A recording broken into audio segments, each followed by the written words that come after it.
네, 이번 시간에는 우리 3장 재산을 평가하고 뒤에 이제 우리 상속증여세 신고 절차를 이제 한 번에 같이 보도록 할게요. 일단 재산 평가.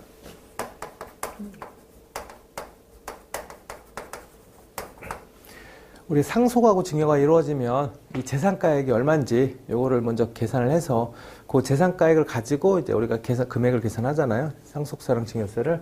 그때 재산을 얼마를 평가할지가 여기서 먼저 중요한 거죠. 일단 시가가 있으면 그게 어렵지 않게 구할 수 있을 텐데, 시가가 구하기 어려운 재산들도 있어요. 그래서 그런 것들을 원래 규정을 해 놓은 거니까. 일단, 어떻게 돼 있냐면, 일단 시가를 언제 시점 시가냐? 요게 상속개시일하고, 상속개시일이 있고, 그 다음에 또 증여를 하게 되면 증여일이죠. 증여일인데, 증여 당시, 상속 개시일 현재 시가를 찾으셔야 돼요. 시가를 찾으셔야 되고, 혹시 상장 주식 같은 경우는 그 전후 2개월간 거기 보시면 평균가액이라고 써 있어요. 그래서 상장 주식은 그 전후 2개월간 평균가액을 시가로 보겠다. 그래서 얘네들은 제 3자와의 거래 가격이 이제 시가가 되는 거죠. 그래서 요 금액이 있으면 좋겠지만 요 금액이 없는 경우가 많잖아요. 그래서 그때는 상속일 때는 플러스 6개월.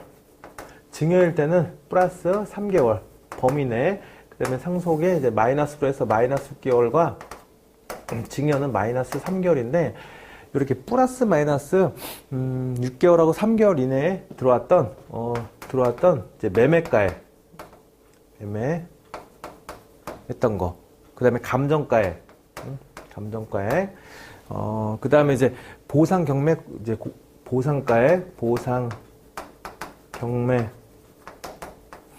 공매라고 해서 요 사이에 이루어졌던 매매 감정, 보상 경매, 공매, 그게 이제 570페이지에 시가로 보는 가격이라고 써있죠. 요것도 시가로 봐주겠대요. 그래서 요거를 이제 실제로 불특정 다수인에게 거래된 가격이 아니더라도 이렇게 다른 사람들이 이제 거래했던 가격들 있더라도 요거를 시가로 봐주겠다. 그때는 요 기준의 범위 내에서예요.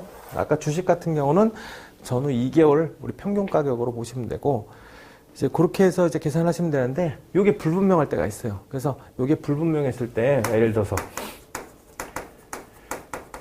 불분명하면 이제 부동산부터 찾으셔야 되는데, 이런 것들은 책하고 같이 보시면 되고, 일단 571페이지 보시면 이 저당권이 설정된 재산이라고 해서 저당권 설정됐다. 그럼 담보 설정 재산인데, 이거는 보통 담보 채권액 하고 이제 상증세법상 여러분들 이제 우리 자산, 부동산을 평가한 가액이 뒤에 나올 거예요. 그래서 평가한 가액 중에 둘 중에 맥스 금액. 그래서 맥스를 보시면 되는데, 그게 담보 채권액도 이건 가액으로 들어갈 수 있다는 거죠. 그래서 이 저당권이 설정됐다는 거는 이제 이미 어디서 계산을 담보를 이제 설정을 해서 금액을 했으니까 그 채권 가액에 대한 부분하고 상증세법상 평가액 중에 큰 걸로 들어가는 거니까 그렇게 보시면 되고, 그 다음에 국외재산 한번 읽어보시면 돼요. 그래서 해당 재산이 소재하는 국가에서 평가한 가액 이렇게 써 있으니까 그걸로 해서 이제 보시면 되고, 이 보충적 평가 방법이라고 나온 게 이거예요, 지금. 얘네들이 시가가 불분명할 때는 이제 보충적 가액으로 할 건데, 예를 들어서 부동산이다. 대표적인 것만 한번 볼까요? 첫 번째, 토지. 거기서 1번에 토지가 나왔으니까 일단 개별 공시지가예요. 개별 공시지가. 개별 공시지가다. 그래서 우리 개별 공시지가고, 이게 없다. 개별 공시지가가 없으면 이제 세무서장이 평가한 가액인데 보통 있을 거예요. 그래서 그렇게 보시고, 어떤 지정 지역은 이 개별 공시지가에 이제 배수가 들어가요. 그래서 비율이 좀 들어갈 거니까 개별 공시지가가 원칙이다. 그 다음에 이제 건물 같은 경우 뭐예요? 여러분들 이게 상증세법상 보충적 가액은 우리가 법인세법에서도 부당행위 때 필요한 시가예요. 이것도 다 아시고 나중에 계산할 수 있어야 돼요. 그래서 국세청장이 고시한 가액이라고 해서 이제 보통 기준시가 계산하는 방법이 건물 따로 있어요. 그래서 이렇게 보시면 되고, 세 번째 이제 주택인데, 주택은 이제 일반 단독주택이 있고 이제 공동주택이 있으니까, 예를 들어서 개별주택 가격, 보통 시가가 얘네들은 있겠죠. 근데 이제 없을 때는 공동주택 가격이 있으면 그거를 우리가 상증세법상 보충적 가액으로 봐주겠다, 이런 것들. 그래서 일단 이렇게 세 가지 아시면 되고, 573페이지 보시면 2번에 지상권 부동산을 취득할 수 있는 권리 등이라고 해서 여러분들 특히 기타 시설물 구축물은 이 취득할 때 들어가는 금액이라고 해서 기준시가 써 있고, 그 다음에 기타 시설물 보시면 다시 건축하거나 취득 시 소요되는 가액에서 일정 금액, 요 기준까지의 감가상각 그 상각비 상당액을 차감한 금액이라고 써 있죠. 그래서 그것도 한번 읽어보시고, 기타 유형자산 평가의 선박 항공기 한번 보세요.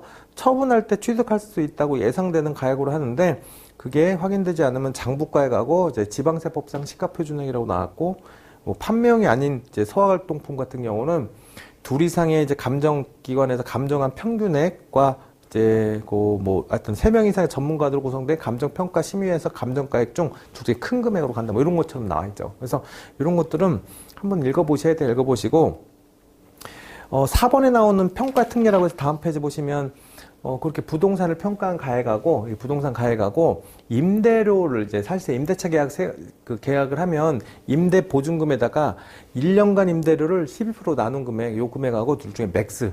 그래서 이런 건 시험에 잘 날 건 아닐 것 같은데, 다 외워서 쓰는 건 아닌데, 그래도 혹시 모르니까 간단하게 이제 평가한 것만 보시면 돼요. 그래서 아까 담보는 어떻게 한다 해서 담보 채권액하고 요거 계산했던 부동산 평가액하고 둘 중에 맥스 이렇게 잘 확인하시면 되고, 그 다음에 주식 평가예요.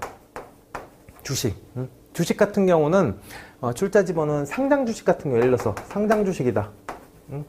상장 주식은 이미 상장돼 있어서 시가가 구성돼 있죠. 그래서 평가 기준일 플러스 마이너스 얼마? 플러스 마이너스 2개월 이제 최종 시세가액의 평균. 그래서 최종 시세가액의 이제 평균을 계산할 거예요. 그래서 얘는 그 2개월치의 평균액을 쓰셔야 돼. 그래서 평균액을 우리 하루치만 쓰면 안 돼. 하루에 주가가 높고 낮을 수도 있으니까. 그래서 이렇게 2개월치, 플러스 마이너스 4개월이죠. 그래서 총 4개월간 평균을 쓰시면 되고, 이거 금액이 있으니까.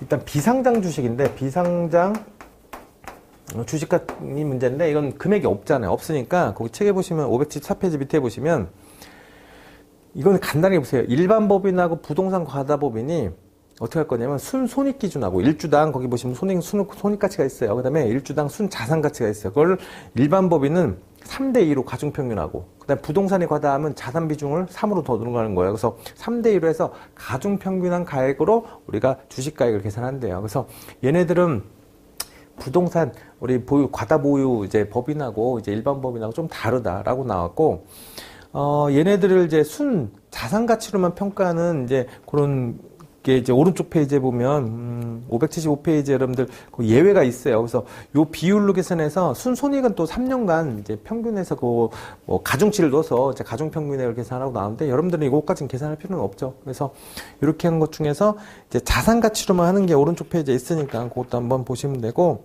하여튼 뭐 다음 페이지까지 얘네들은 비상장 주식 평가는 따로 한다. 순손익가치와 자산가치로 해서 가중평균해서 이제 계산한다. 요 정도만 아시면 될 것 같아요. 그래서 이것도 굳이 뭐 여러분들이 따로 알 필요는 없을 것 같고, 그 다음에 이제 577페이지 보시면 기업 공개 준비 중인 이제 예를 들어서 상장을 이제 예정하고 있는 주식들은 이렇게 평가한다고 되어 있으니까 한번 읽어보시고, 4번처럼 최대 주주 같은 경우는 이 금액에다가 할증과세 한대요. 그래서 보시면 최대 주주 지분 비율이 50%가 안 될 때 넘어갈 때 이제 우리 20% 30% 할증을 하고, 중소기업은 15% 할증한다고 되어 있으니까 그것도 한번 보시고, 그 대신 중소기업은 좀 연장이 됐어요. 할증 기간이. 그래서 연장이 됐으니까 20, 40 하고, 중소기업은 당장은 할증하지 않겠다 이렇게 나와 있으니까. 그 다음 페이지에 국공 제4채 평가인데, 이것도 여러분들 뭐 시험에 따로 나올 건 아니에요. 그래서 뒤에 여러분들 문제를 제가 내놓은 것들이 있는데, 이제 그 문제를 보시면 앞에서 문제 나온 수준의 이제 우리 파트만 이제 한번 읽어서 앞에 다시 읽어보시고 하시면 되고, 자산평가는 여기까지 나오는 여기까지, 우리 주식까지 나오는 여기까지만 아셔도 나머지 부분들은 뭐 디테일하게 외우고 있을 수는 없으니까 이거 가볍게 보시고, 무채재산권 평가도 이렇게 해서 계산하는구나 라고 하시면 돼요. 그래서 여기 부분들은 그냥 가볍게 해서 넘기시고, 일단 4장에 여러분들 신고납부 절차인데, 신고납부 절차만 이제 한번 볼게요. 그래서 상속세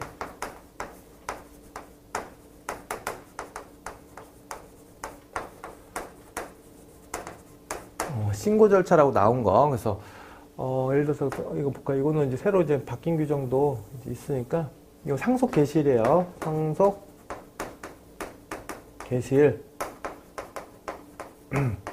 증여일이죠. 그래서 상속개시일로부터 증여일까지 이제 신고기한 있죠. 증여일부터 신고기한. 그래서 신고는 언제까지 할 거냐? 신고기한인데, 원칙은 뭐예요? 6개월이고, 증여는 3개월이에요. 그래서 6개월하고 3개월 이내에 이제 우리가 상속세, 증여세를 신고하고 신고만 제대로 하면 신고세액공제에 들어간다.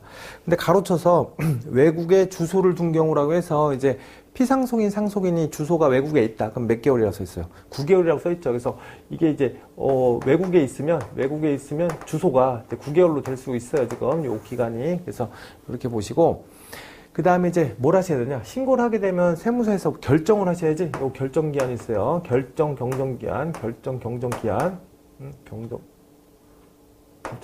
그래서 요 결정을 해주셔야지만 이제 우리는 신고 정보부가 제도니까 들어갈 건데 요게 바뀌었어요, 여러분들. 요게 원래 6개월, 3개월이었거든요. 똑같이. 근데 이제 9개월하고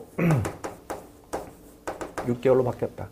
그래서 요게 바뀌었으니까 여러분들 요거는 체크를 좀 해놓으셔야 돼. 그래서 바뀌었고, 이렇게 이제 우리 신고를 먼저 하고, 그 다음에 이제 분납을 할 수 있다는 거죠, 분납. 분납도 똑같아요, 여러분들, 분납. 그래서 분납이 똑같으니까, 일단 1천만 원 넘었을 때, 분납 규정은 1천만 원 이상이면 분납이 가능하다. 이제, 이거 다른 데랑 똑같아요. 2월 내에 분납을 하시면 되고, 2천만 원이 안 되면 어떻게 해? 1천만 원 초과 금액, 2천만 원 넘어가면 50% 이하 금액. 이건 다른 이제 법하고 똑같으니까 분납이 가능하다. 이렇게 보시면 되고, 그 다음에 또 얘네들은 뭐가 있냐면 연부연납이라는 게 있어요. 연부연납. 분납은 이제 한 번만 나눠서 내는 건데 연부연납은 좀 지속적으로 몇 년 이상 이제 나눠서 내는 거죠. 그래서 연부연납도 가능하니까. 그 대신 얘네들은 2천만 원 이상이에요. 2천만 원 이상이 되면 연부연납이 가능하다. 그래서 오른쪽에 여러분들 585페이지에 연부연납 개요가 나왔으니까 연부연납을 어떻게 한다. 그래서 얼마 넘으라고 해서 나와 있죠. 그래서 2천만 원 초과하는 경우는 연부연납 가능하니까. 근데 이제 거기 있는 연부연납에서 뭐 가업상속일 때 뭐 상속 재산 중에 가업상속 재산이 50% 이상인 경우 뭐 나와 있는 기간이 있잖아요. 그 다음에 연부연납 가산금 여기까지는 할 필요는 없을 거예요. 이거 뭐 그게 중요한 건 아니니까. 그 대신 개념 자체로 분납 가능하고 이제 이렇게 하시면 되고 연부연납도 가능한데 얘네들은 이제 신청을 해서 허가를 받으셔야 돼. 그래서 그냥 되는 건 아니고 신청해서 허가. 그러니까 요 금액은 넘어간 분납이 되는데 얘네들은 꼭 허가 사항이다라고 보시면 돼요. 그래서 허가를 하게 될 때 이제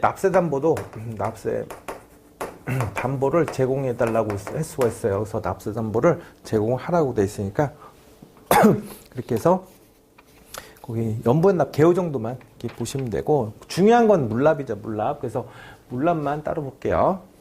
물납은 제가 일단 587페이지에 여러분 결정경정 기간이 그 9개월, 6개월 제가 색깔로 파란색으로 해놓은 거니까 결정 기간 이제 9개월, 6개월 되었고 뭐 경정이나 특례 부분은 제가 따로 설명할게요.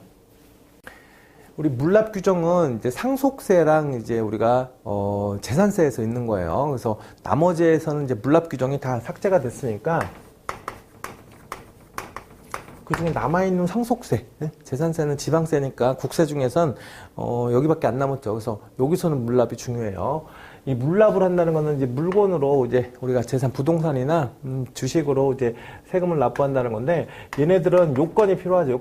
요건을 잘 아셔야 돼. 그래서 첫 번째 요건은 부동산하고 유가증권 가액 자체가 이제 총 재산의 2분의 1 초과. 그래서 부동산하고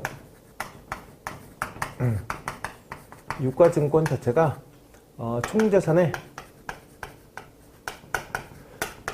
2분의 1을 초과하게 일단 보유하고 있어야 된다. 이렇게 첫 번째고, 그 다음에 납부세액 자체가 2천만 원 넘어셔야 돼요. 상속세. 증여세에서도 물납이 없어요. 상속세만 있는 거예요. 상속세, 납부세액이 2천을 초과하셔야죠. 여기서. 납부세액이 2천을 초과하셔야 되고, 이게 또 새로 옛날에 없던 규정이 들어간 건데, 상속세 납부세액이 있어요. 상속세 납부세액이 일단 금융재산 가액을 초과하셔야 돼. 그래서 이것도 중요한 거니까. 금융재산 가액이 초과해야 된다. 그 소리는 금융재산 가액보다 납부가 더 커야지만 물납이 해주는 거지.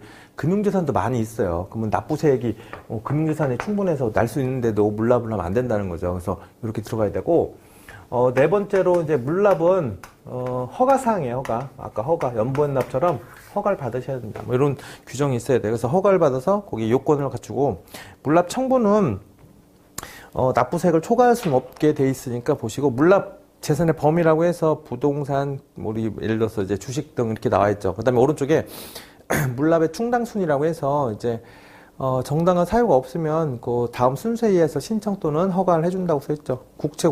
국채랑 이제 공채, 상장된 유가증권, 국내 소재 부동산, 상장되지 않은 유가증권, 마지막에 주택 부토지 이런 순서로 이제 물납을 하겠다라고 되어 있으니까 그것도 한번 볼 필요는 있어요. 그래서 그렇게 나중에 예를 들면 물납의 충당 순위가 있는데 요거를 다시 환급해 줄 때는 이 충당 순위의 역순으로 환급을 또 해줘요. 또 돌려줄 때는. 그래서 그런 식으로 들어갈 거니까 물납은 요게 핵심이죠. 그냥. 그래서 상속세 물납을 이렇게 보시고, 그 다음에 결정 경정이 돼야 되죠. 얘네들은 상속 중요는 뭐예요? 정보부가 되도니까 결정 경정이 돼야 되고, 결정은 일단 9개월, 6개월 중요해요. 이거는. 그래서 그렇게 하시고, 그 다음에 경정 같은 경우는 이렇게 잘못된 발견이 있으면 바로 증시 경정을 하셔야 된다. 그 다음 페이지 가산세 한번 보시고, 이 경정 등 청구 특례라고 해서 여러분들 상속세 보시면 밑에 소송이나 이제 어떤 경우로 인해서 이제 금액이 바뀌었으면 그 사유 발생일로부터 6개월 이내 결정 경정을 청구할 수 있대요. 그래서 6개월 이내 그 사유가 발생했으면, 증여세 같은 경우는 3개월 이내, 그러니까 6개월, 3개월 요 사이에 우리가 경정 등 청구 특례를 할 수 있다. 이것도 기간만 보시면 돼. 그래서 6개월, 3개월 이내 그렇게 이제 제3자의 소송을 해서 상속 재산가액이 변동이 생기거나 재산 자체 이제 물납하거나 이런 거에 우리 그 금액 공매경매 등으로 인해서 이제 그 가액 자체가 상속세 과세가액보다 하락을 했을 때 이렇게 나왔을 텐데, 일단 변동이 생기면 6개월, 3개월 이내 물납이 아니죠. 그 경정 등 청구 특례가 있다고 나와 있고, 오른쪽에 고액 상속인에 대한 사후 관리라고 해서 일단 상속세가 재산가액이 30억이 넘어갔네요. 그래서 5년이 된 날까지는 그 재산가액이 현저하게 변동이 생겼을 때 그거를 이제 나중에 증여로 볼 수 있을 그러니까 신고를 덜해서 늘어날 수 있는지 확인을 하겠다는 거니까, 고액 상속인은 얼마? 30억. 그다음에 5년이 된 날까지 이제 재산 변동이 일어나면 이제 이렇게 다시 조사를 하도록 되어 있으니까 사후 관리를 하겠다는 거죠. 그러면 지금 뒤에 나오는 이제 상속세 증여세 납세 절차는 일단 기간, 신고 기한 3개월, 6개월, 그 다음에 결정 기간이 또 9개월, 6개월, 이거 중요하시게 보시고, 분납은 똑같죠. 뭐 1,000만 원 넘어가면 2개월 이내 그래서 금액을 하시면 되고, 연부연납은 2천만 원 이상이 돼야 되고, 허가를 받으셔야 된다. 납세 담보 제공한다. 이 정도 아셔야 되고, 물납 같은 경우는 요건이 필요하다. 그 대신 얘도 있고 얘도 있는 거예요. 금융재산가액이 이게 납부세액을 넘어야지만. 그래서 납부세액이 금융재산가액을 넘어야지만, 이게 없는 거죠. 돈이 없으니까 물납을 하는 거니까. 그리고 상속세 물납밖에 안 남았다. 국세는 나머지 물납들은 싹 없어졌어요. 폐지가 됐다. 물납이 안 돼요. 나머지는. 그래서 그런 식으로 되고, 물납 충당순위 한번 보세요. 뭐 외울 필요는 없을 것 같은데, 그래서 충당순위 보시면 할 수가 있어요.